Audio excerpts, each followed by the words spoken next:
Did you know Puerto Rico has been trapped in political limbo since 1898?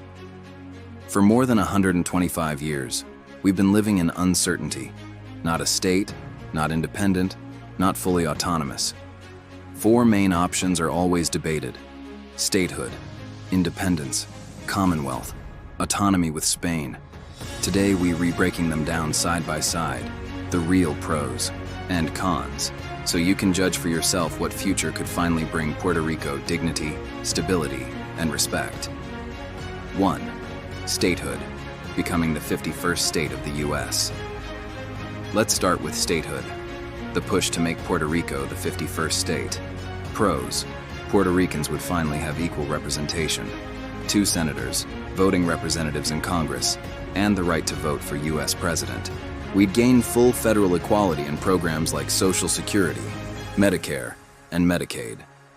And there's the promise of national stability, guaranteed U.S. protection, military defense, and federal disaster relief. But the cons paint a very different picture. The U.S. has had over 25 chances in 125 years to decide Puerto Rico's status, and both parties have failed to act. Why should we believe this time would be different? Puerto Rico already suffers one of the largest public debts in the U.S. and has the lowest minimum wage in the nation. Act 60 continues to favor wealthy outsiders, displacing Puerto Ricans while raising housing costs. And statehood gives no guarantee that the Jones Act, the law that inflates the price of every imported good, would ever be repealed. Even under statehood, the U.S. still offers no universal health care, no child care program, and one of the most expensive education systems in the world. And finally, statehood risks cultural assimilation, weakening Puerto Rico's language, traditions, and identity. 2. Independence, becoming a sovereign nation. Now let's talk about independence. Puerto Rico as its own nation. Pros: independence means full control. Our own constitution, laws, currency, trade agreements, and borders. It would allow Puerto Rico to fully embrace and protect its cultural identity. And we'd finally have global recognition, membership in the United Nations, and embassies worldwide. But the cons reveal the uphill climb. Independence would mean the loss of U.S. citizenship, no more U.S. passports, a painful change for families tied to the mainland. Puerto Rico would face an economic shock, losing billions in U.S. aid for healthcare, education, and welfare. We'd also inherit our massive public debt without U.S. support. Defense would be another challenge. Creating an army or security system would be costly. And let's be real, Puerto Rico would have to build many systems from scratch, rebuild agriculture to ensure food security, create its own banking system and decide on a national currency, build a fully independent healthcare system, fund and expand education at all levels, address housing shortages, and create affordable childcare, guarantee good wages and jobs to prevent mass migration. Without those foundations, Puerto Rico risks brain drain as professionals leave for better opportunities abroad. 3. Commonwealth, the current territorial status. Next, the option we've been living under, Commonwealth. Pros: Puerto Ricans keep U.S. citizenship and freedom to move between island and mainland. We have a local constitution and a degree of self-government. Residents don't pay federal income tax on local wages. And Puerto Rico does receive some support from federal programs like FEMA, Social Security, and Medicare. But here's the hard truth. Under Commonwealth, Puerto Ricans remain second-class citizens, no vote for president, and no voting power in Congress. U.S. Congress controls everything and can overturn our laws at any time. The Promesa Fiscal Board still dictates Puerto Rico's budget.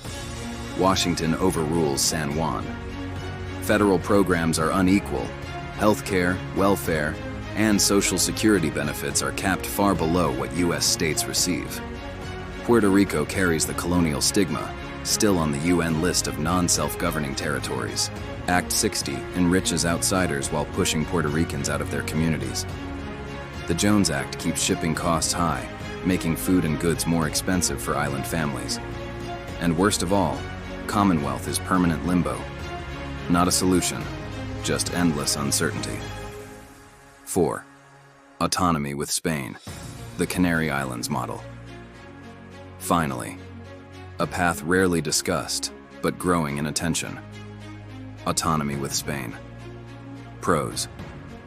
Puerto Rico would have its own government and constitution, a parliament, a president, and the power to self-rule, just like Spain's Canary Islands. We'd regain voting rights in Spain's parliament, while still governing ourselves locally. Puerto Rico would no longer be a colony, but a respected autonomous province, with its autonomy guaranteed by Spain's constitution. Strategically, Puerto Rico would serve as a bridge between the Americas and Europe, boosting trade, diplomacy, and tourism. Puerto Ricans would gain access to universal health care, affordable universities, and EU education programs. Families would benefit from childcare, affordable housing programs, and strong labor protections. Spain and the EU would bring jobs and investment, developing agriculture, technology, renewable energy, and industry. Tourism would grow as Puerto Rico becomes a safe, EU-branded Caribbean destination. On defense, Puerto Rico would benefit from Spain's NATO-backed military protection, while also keeping U.S. bases under a Spain-U.S. Puerto Rico agreement, just like the U.S. bases in Spain today. Most importantly, Puerto Ricans would gain dignity and respect, equal citizens in a European democracy, no longer second-class colonials. Cons. Transitioning would be complex, requiring negotiations between Puerto Rico, Spain, and the U.S. Public opinion could be divided, with some resisting due to historical misunderstandings. And there would be an adjustment period, aligning Puerto Rico's laws and institutions with European standards. Closing. So here's the truth. Statehood promises equality, but with debt, taxes, and assimilation. Independence offers freedom, but requires building agriculture, banking, healthcare, housing, childcare, and jobs from the ground up. Commonwealth preserves the current reality, but keeps Puerto Ricans trapped as second-class citizens in colonial limbo. Autonomy with Spain brings self-government, European benefits, military protection, and global respect, but it requires courage to choose a different path.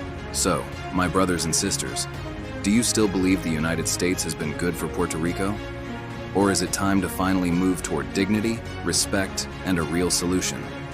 Puerto Rico, open your eyes. Subscribe, like, share, and press the notification button for more content. See you soon.